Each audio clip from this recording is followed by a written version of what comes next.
Hello everyone, and welcome to Victoria's Action Figure Cantina. Today we're having a look at the Hasbro Star Wars 2013 Republic Fighter Tank. Here's a look at the packaging.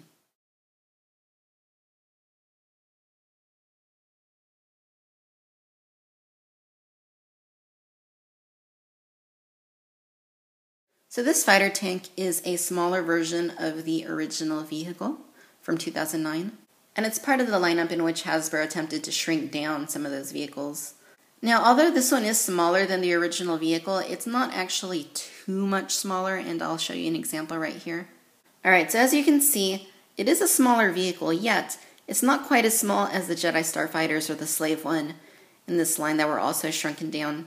If you compare those to the originals, they're quite a bit smaller. This one is smaller, but it's not puny in comparison.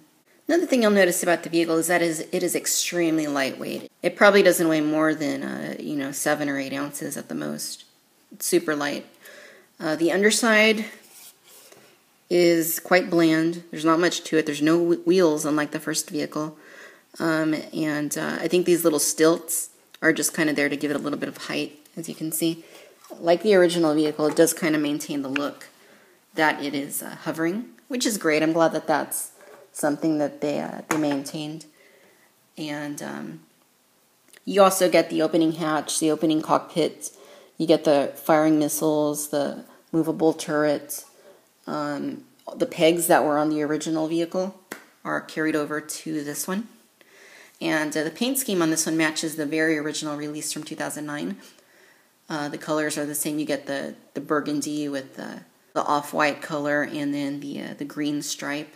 I actually owned the original vehicle, but then when I realized that I could have this one, like with the Jedi Starfighters, I went ahead and got rid of the original, got this one, and then I made sure that I maintained a repaint of the original version, which you saw a few moments ago, the green and tan version. That way I could have the vehicle in both molds.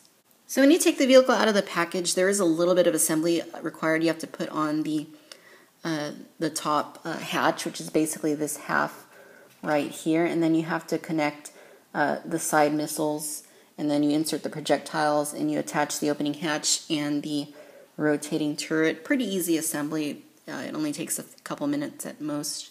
Alright, so the first part that you assemble is you snap this on right here.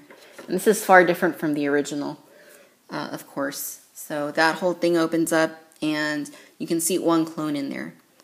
The original, you could seat 2 clones in there, and you would put them in through the top, of course, as these 2 pieces open like that.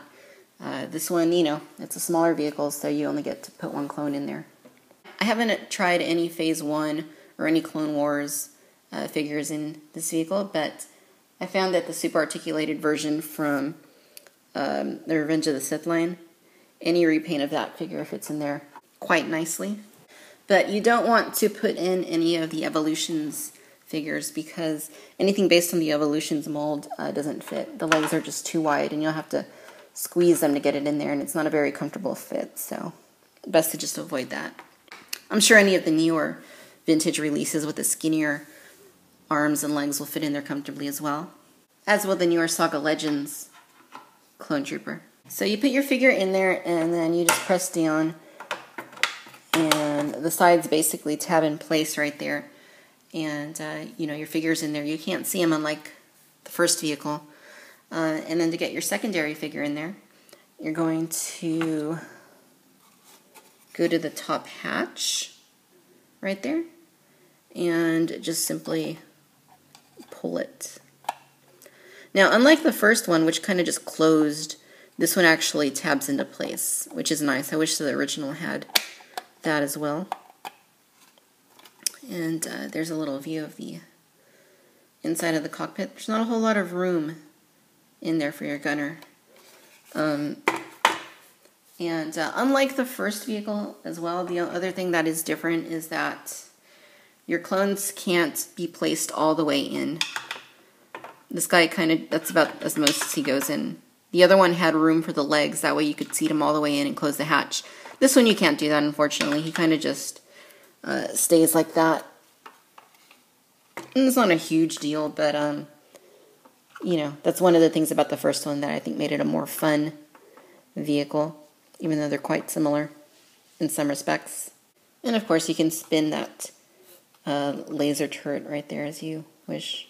Like the first version, the cannons also can be moved. They're actually easier to move on this vehicle.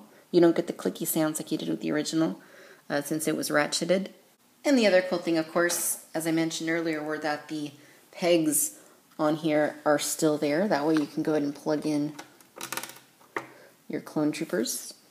Just kind of stand them there. On either side. There's several pegs on either end and at the back of the vehicle. So, that's one cool thing I liked about the first one, and I'm glad that they carried that forward to the newer one as well. All right, so to fire your projectiles, you're simply going to turn the vehicle, aim, and then with the 2 buttons that you'll see on either projectile, just fire the missile.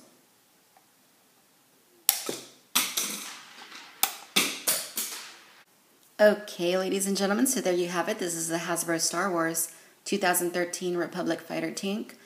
All things considered, it's an okay vehicle.